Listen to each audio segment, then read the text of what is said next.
नमस्कार, न्यूज 69 में आपका स्वागत है। मैं हूं आपके साथ अंकिता। चलिए बढ़ते हैं खबर की ओर। मध्य प्रदेश सहित 12 राज्यों में वर्तमान में मतदाता सूची के पुनरीक्षण की प्रक्रिया अपने अंतिम चरण में है। इस दौरान जबलपुर में राजनीतिक सरगर्मी तेज हो गई है।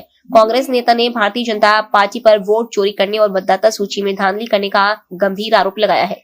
कांग्रेस नेता का आरोप है कि भाजपा के कार्यकर्ता, मंडल अध्यक्ष और पदाधिकारी फॉर्म नंबर 7 का दुरुपयोग कर रहे हैं। उनके अनुसार एक एक व्यक्ति द्वारा 300 से 400 मतदाताओं के नाम पर आपत्तियां दर्ज कराई जा रही है। इन आपत्तियों में जीवित व्यक्ति को मृत बताकर या उन्हें क्षेत्र से बाहर गया हुआ दिखाकर उनके नाम मतदाता सूची से कटवाने का प्रयास किया जा रहा है। शिकायतकर्ता ने दावा किया कि कई ऐसे जीवित मतदाता उनके साथ मौजूद है जिन्होंने दस्तावेजों में मृत घोषित करने की कोशिश की गई है। SIR के मामले में जहां फॉर्म 7 की प्रक्रिया चालू हुई है, वहाँ एक फर्जी तरीके से उन परिवारों के जो वहाँ रह रहे हों और कांग्रेसी विचारधारा के, उन परिवारों के छीन के एक व्यक्ति जो वहाँ का बासिंदा भी नहीं है, जो वहाँ की ना भौगोलिक स्थिति जानता है ना क्षेत्रीय स्थिति जानता है, वो व्यक्ति दूर रह के 10 किलोमीटर दूर रह के एक व्यक्ति 180, 170, 190 लोगों की आपत्ति लगाता है फॉर्म 7 भर के, जबकि उस फॉर्म 7 में स्पष्ट एक एफिडेविट का उल्लेख है जिसमें वो सत्य कथन और असत्य कथन यदि करेगा तो उसको क्या सजा होगी, इसका भी एफिडेविट रहा है वो सत्यापन का। उसके बावजूद ये निर्वाचन आयोग की ये प्रक्रिया चालू हुई, तमाम BLO को ये 170, 180 नाम दिए गए कि इनको चेक करें।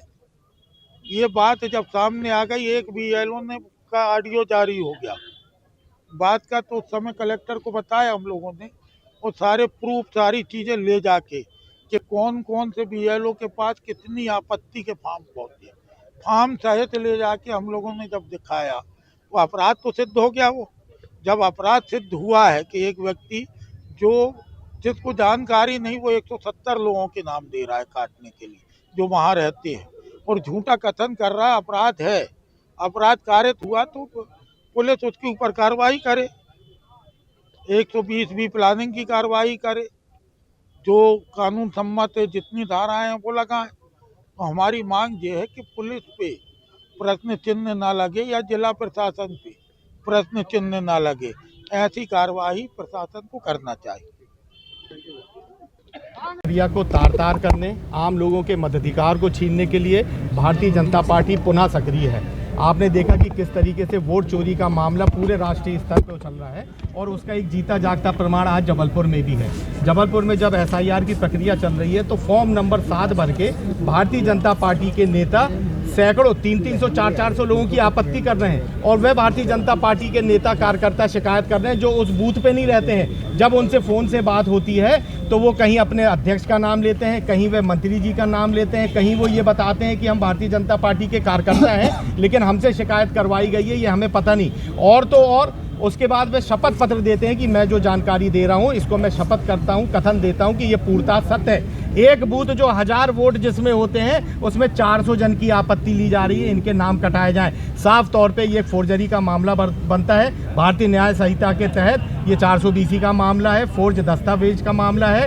उन शिकायतकर्ताओं के जिनने ये फर्जी शिकायत करी है उनके नाम, मोबाइल नंबर, पते हम लोगों ने माननीय कलेक्टर महोदय को भी दिए थे, आज SP महोदय को भी दिए हैं और SP महोदय को हम लोग बताने आए हैं कि ये साफ तौर पे अपराध घटित हुआ है। फर्जी शपथ पत्र देके और पुलिस प्रशासन की जवाबदारी बनती है इसमें अपराध पंजीबद्ध करे, और अगर आप सरकार के दबाव में अगर अपराध पंजीबद्ध नहीं करते हैं, हम माननीय न्यायालय से जाके इसमें FIR दर्ज कराएंगे और उसमें पुलिस प्रशासन को भी पार्टी बनाएंगे। जब माननीय न्यायालय हमसे पूछेगा कि हमारे पास आने से पहले आप पुलिस प्रशासन के पास गए कि नहीं गए, तो आज ये जो हम शिकायत देने गए ये वहाँ पर माननीय न्यायालय में लगाएंगे और पुलिस की साख पर जो प्रश्न चिन्ह लगेगा वो ये दिखाएगा पूरे राष्ट्रीय स्तर में। जब 12 राज्यों में SIR की प्रक्रिया चल रही है, जबलपुर में पुलिस प्रशासन और जिला प्रशासन जो था वो सत्ता की गोदी में बैठ के आम लोगों की कांग्रेस पदाधिकारी और कांग्रेस पार्टी से जुड़े हुए लोगों के द्वारा एक ज्ञापन आया हुआ है कि SIR में की जो कार्रवाई जबलपुर में चल रही है उसमें जो है लोगों के नाम काटने के लिए गलत एफिडेविट दिए जा रहे हैं। ये ज्ञापन दिया हुआ है और इसकी विस्तृत तरीके से जांच करवाई जाएगी। फिलहाल इस खबर में इतना ही। आप बने रहिए News 69 के साथ। नमस्कार।